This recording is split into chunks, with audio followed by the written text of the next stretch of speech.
En las conferencias previas de este simposio se ha comentado mucho la influencia crítica de la gran crisis española en el proceso que condujo a la independencia hispanoamericana.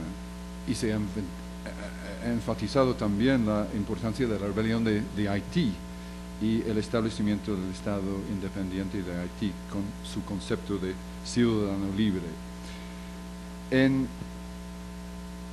Bueno, recientemente la historiografía se ha enfocado mucho en el contexto político de la monarquía española y ha buscado los orígenes de la independencia en la gran crisis de aquella monarquía.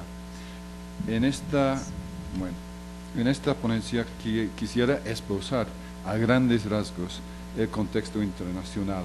Quiero subrayar primero la importancia de las guerras internacionales de fines del siglo XVIII y segundo, quiero explorar el papel de Gran Bretaña en relación con las independencias. Bueno, la Gran Bretaña ocupa una posición prominente en la historia de las independencias americanas.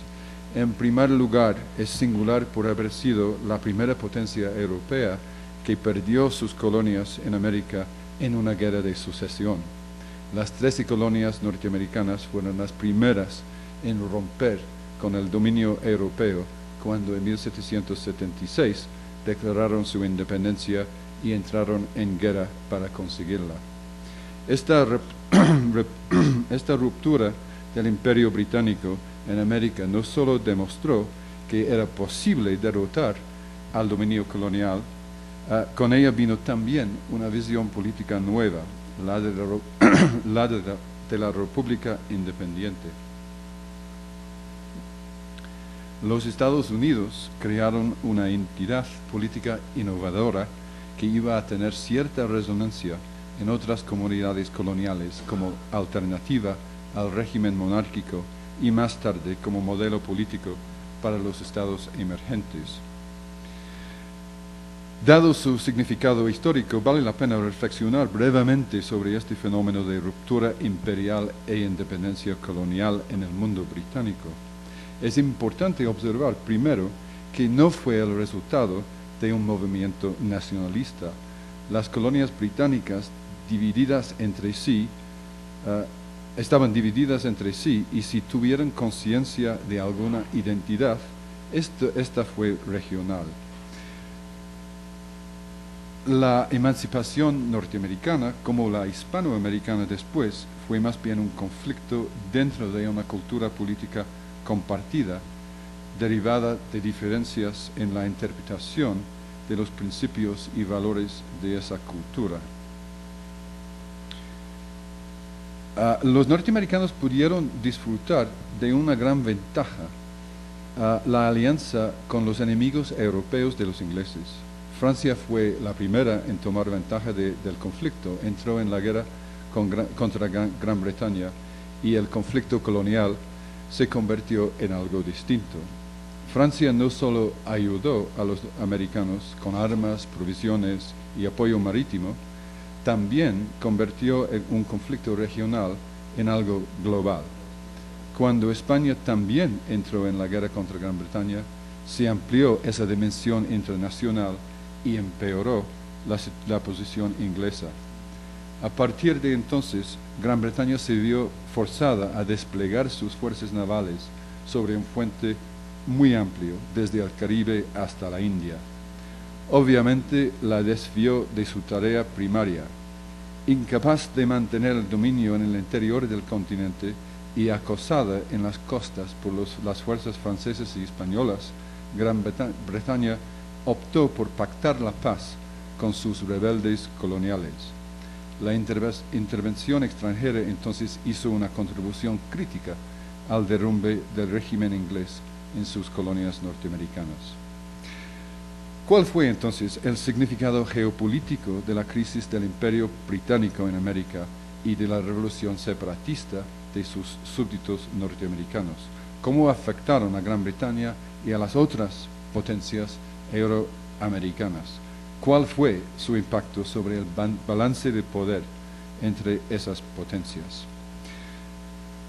Empezamos con la cuestión de su impacto sobre Gran Bretaña. Se ha dicho que la Revolución Americana fue un punto histórico decisivo porque minó las fundaciones del primer imperio británico e inició un largo lapso en el imperialismo inglés hasta la creación de un nuevo imperio en Asia en las décadas de 1830 y 40.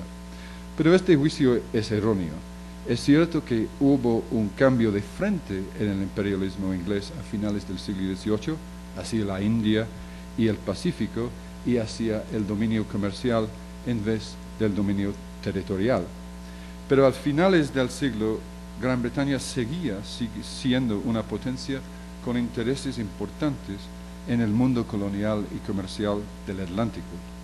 Gran Bretaña no abandonó su soberanía sobre el resto de sus colonias en las Américas. Al contrario, mantuvo sus dominios en las Antillas y en Canadá. Además, reconstruyó un comercio floreciente con las ex colonias que se habían convertido en la República de los Estados Unidos. Así, Gran Bretaña aseguró mercados importantes para la creciente industria inglesa. El crecimiento económico de Gran Bretaña garantizó el que continuara siendo una potencia en el mundo americano. En el curso de las guerras que comenzaron a finales del siglo XVIII, Gran Bretaña continuó su expansión en América, consolidó su posición en Canadá y expropió nuevos territorios en el Gran Caribe, al mismo tiempo que expandía sus posesiones en la India. Así pues, aunque había sufrido una humillación en la Guerra de Independencia norteamericana, la Gran Bretaña mantuvo su posición como potencia imperial en América. Después de la Revolución norteamericana, la influencia de Gran Bretaña en el mundo americano fue más evidente, por supuesto, en las Antillas. Allá en las islas caribeñas, el corazón del colonialismo británico permaneció intacto. No es difícil explicar esta continuidad. Desde principios del siglo XVIII, las islas británicas dependían cada vez más de la conexión con Inglaterra por dos razones principales. Tenían que vender sus cosechas de azúcar y tenían que defenderse contra las amenazas interiores y exteriores. Las amenazas interiores eran las que enfrentaban todas las sociedades que se basaban en la subordinación de los esclavos. Las pequeñas minorías blancas se sentían muy inseguras en medio de las grandes mayorías de esclavos negros, y la rebelión esclava era siempre la pesadilla. El temor blanco ante la insubordinación dentro de sus sociedades también se vio complicado por el miedo de un asalto militar desde fuera. Las islas eran muy dependientes de las provisiones externas de alimentos, ropa, mano de obra esclava y vulnerables al ataque por mar. En estas circunstancias, las élites gobernantes no dudaron en adherirse al dominio británico. Les costó algo, sufrieron dislocaciones económicas como consecuencias de la Revolución norteamericana. Sin embargo, las sociedades inglesas en el Caribe no sufrieron una contracción permanente. Las exportaciones de azúcar a Gran Bretaña se recuperaron y las islas hicieron de nuevo sus conexiones norteamericanas. En cuanto al balance de poder entre las potencias europeas con posesiones americanas, parece que la dinámica británica no perdió su energía a pesar de la Revolución norteamericana. El hecho que Gran Bretaña había perdido sus principales colonias norteamericanas fue una fuente de considerable satisfacción para los gobiernos de Francia y España, por razones bastante obvias.